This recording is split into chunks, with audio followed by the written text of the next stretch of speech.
taata Bishop Samuel Balagadde Ssekkadde yawummudde obulamu bw'ensi nga 14 Ogw'ekkumi 2024. Tubuulire ku obulamu bwa Bishop Samuel Balagadde Ssekkadde. Sebo by the way alina n'erinnya eddala abantu lye batatera nnyo okwogera, naye nga erinnya eryo nalisomako nga baliyita mikisa esangwa. Samuel Balagadde Ssekkadde mikisa esangwa, nga muliga ava mu Kirani y'Endiga mu Kiteekanga Essemuto mu Bulemeezi, ng'azaalibwa taata oba jjajja gwe tuyita Michael Kyobe Kiyingi. Maama we nafuna essanyu ng'amulabyeko, namulaba yajjanga e Namirembe nga n'abeeraawo maama taata Bishop ne maama Allen nga bamujjanjaba bamulabirira, nga bamuyita Tolofina Nambooze Kiyingi. Kati nange nempula essanyu kumanya omutabani ate nendaba maama we ate ng'omutabani we ye taata, nekimpa essanyu. Kati ebyafaayo bigamba nti mu famire yaabwe ye asingayo buto mu balenzi, naye ate najja munange Mukama nga bw'akola ebintu bye, n'asika n'aba nga ye musika mu famire yaabwe. Alese omukyala maama Allen Ssekkadde n'abaana 6 era mbaagala nnyo ate nabo banjagala nnyo. Taata yankuziza nali mwana muto nga nakayingiro bwawule nga nsobeddwa bangambye nina kawuka ka siriimu, emirimu sigiraba bulungi. Nali nkola mu bulabiri mu province ne Archbishop John Okoth, nga nvudde okutendeka abaawule Mukono. Kati awo mulimu awo ogwa ofiisi gye naalimu, project neefa mangu neegwawo mangu, kati nembeera awo. Kati waliwo lecturer wange gwe bayitanga Canon Mebo yangamba naye genda olabe Bishop, olaba yaba ayinza okukuwa omulimu.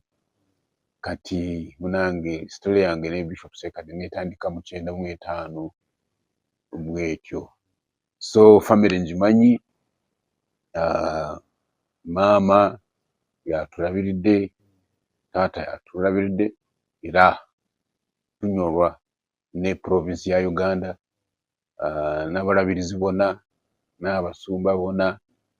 n'abakristaayo bonna, okusingira ddala ab'e Namirembe diocese. Bwe bulamu bwa Canon bwa Bishop. Obulamu bwa Bishop abantu bayinza okwagala okumanyako ku baana be. Asooka bamuyita Rachel Nabosa,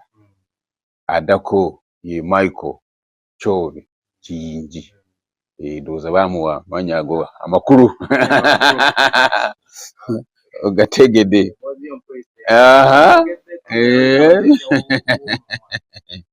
Kati niwaddako omuwala Gloria Nakiwuka Kalule, niwaddawo omulenzi Ruther Kaddu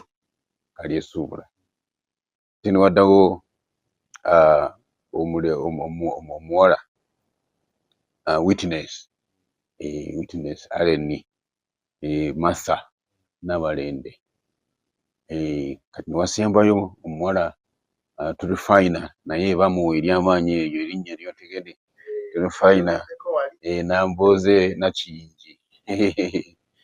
kati bwe nali nkula tuli na mirembe waliwo abavubuka abalala nabo nga ba mu nyumba nga batabani nga bazzukulu omu yali Simon Kiguli era kati Simon oyo ye mukama wange ku enansana ye chief planner yes waliyo n'omulala Moses Kakembo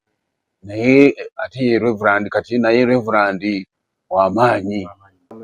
bishop yasoma yatandikira eyo ewaabwe mu Kiteekanga n'avaayo n'ajja Semuto ezo zonna zi primary n'ajja Endeje mu junior yo nayo n'asoma n'amaliriza nga ali mu Kampala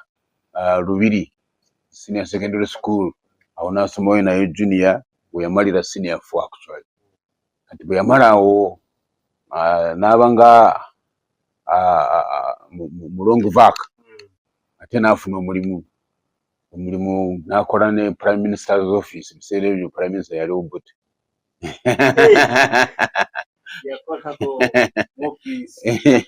yes Dr. Milton kati namugamba genda obeere ne DC Kabale Kigezi ndowooza omukwano gwe mu Bakiga we gwatandikira awo yes kubanga yakola teyali DC naye yali akola mu office ya DC yes kati bwe yavaawo ate n'akomawo n'atandika okusomesa Katikamu n'asomesa Katikamu bayitawo Sebamaala awo mu mwaka gwa 67 ate n'avaayo n'asomesa Nakasongola Buluuli mu 69 n'ayingira Bishop Taaka college okusoma obwawule n'akolera n'asookera ku certificate ya myaka 3 n'agisoma bulungi kati ate olw'okuba nti yagiyita bulungi ne bamuwa scholarship n'agenda okusoma mu Zambia bayitayo Mindolo Ecumenical Institute eyo nga institute ekola nnyo ku bavubuka be balabye nti banaavaamu obukulembeze kati ndowooza baamulaba baga nti omuvubuka ono kati mu training so ne bamusomesa ne bamutendeka Mindolo it's an international institute n'akuguka mu bya leadership Pan-Africanism ecumenism mukolagana mutya n'abantu abalala yes kati ate byafaayo bitugamba munange nti eyo gye yasisinkanira Allen kani imagine abana Uganda tebemanyi naye buli omu bamuchuzinze tukuwadde scholarship genda olaba Katonda nga wakola ebintu yes so ne bamaliriza ne bakomawo mu Uganda kati bwe yamala ne bamuwa principal Namugongo then n'avaayo n'agenda okusoma yasomako by the way ne Makerere n'asoma degree enyatikirivu eno gye bayita swaswa social work social administration yes swaswa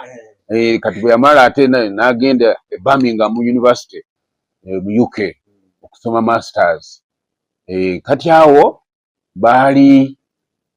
masters we yagikola n'agiyita bulungi ne baagala atandike PhD naye omusumba omulabirizi wana mirembe ebiseera ebyo ye ng'alina thoughts endala ng'agamba wandize n'okola nange obwa diocesan secretary ba diocesan secretary be babanga namba 2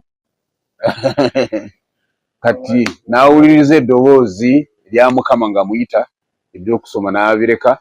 najja n'akola obwa diocesan secretary ate we yava nga bamulonda okuba omulabirizi w'ennamirembe.